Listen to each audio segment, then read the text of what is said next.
Au milieu des dunes, modelées par le vent, et jusqu'aux palmeraies des vallées du sud du Maroc. Ils ont marché pendant 6 jours, entourés de paysages à couper le souffle.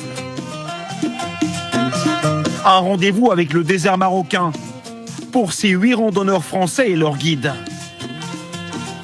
Une aventure qui débute ici, sur les dunes de Nisrat. Mais marcher dans le sable demande un peu de technique.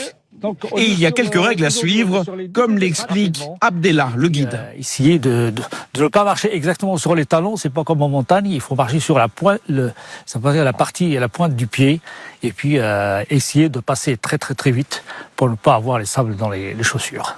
C'est parti. Yallah. Yallah. Ce couple de jeunes retraités, Bruno Vidcock et Sylvie Poinet, fait partie de l'aventure. Ils ont fui l'hiver normand pour vivre cette semaine dans le désert.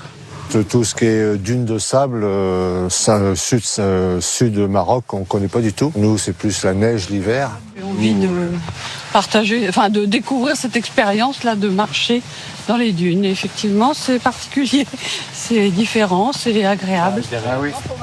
Sous leurs pieds, une mer de sable fin aux portes du Sahara.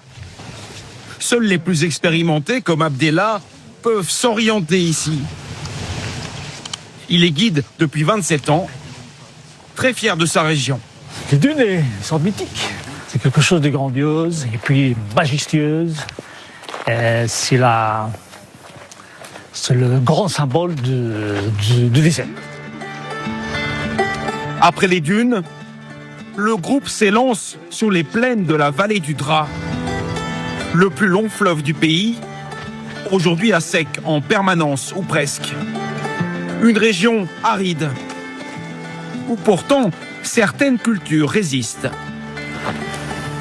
Voilà donc on arrive pour vous expliquer une des ressources principales dans la vallée du Dra. Il s'agit de palmiers dattiers, du rouge. La saison des dattes est aujourd'hui terminée. Les récoltes ont eu lieu à l'automne. Mais Abdellah en a apporté quelques-unes et organise une dégustation. Je vous fais goûter quelques dattes du coin. Merci. Voilà. Les 3/4 des dattes marocaines proviennent d'ici, la région du Dra. On peut goûter? Elles sont creuses, elles ont des taches. Ouais, elles sont bonnes, là. Elles sont bonnes. Ouais, elles sont très bonnes. Et la randonnée continue. En moyenne, ils marchent 5 à 6 heures par jour. Le groupe est précédé par la caravane de dromadaires qui transporte tout le nécessaire pour le campement du soir. Les Français les retrouvent en fin de journée et donnent un coup de main pour installer le camp pour la nuit.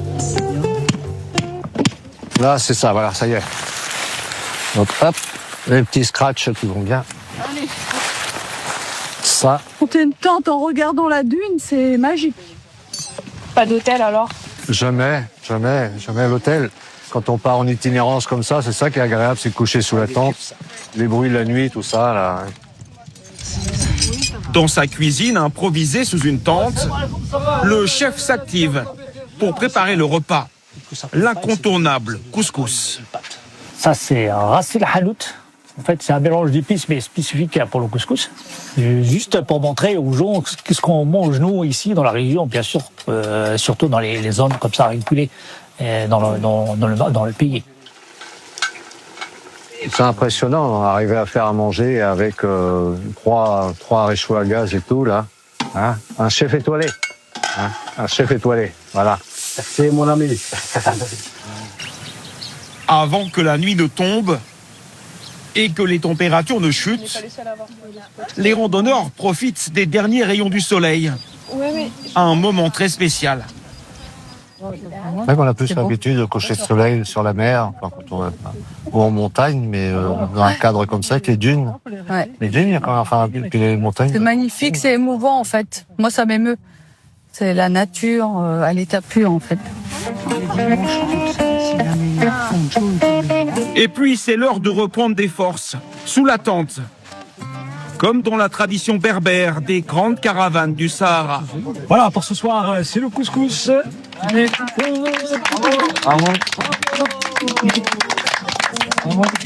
Après la marche, c'est le temps du partage. Ce soir, ils dormiront tous sous la tente, au milieu du désert marocain.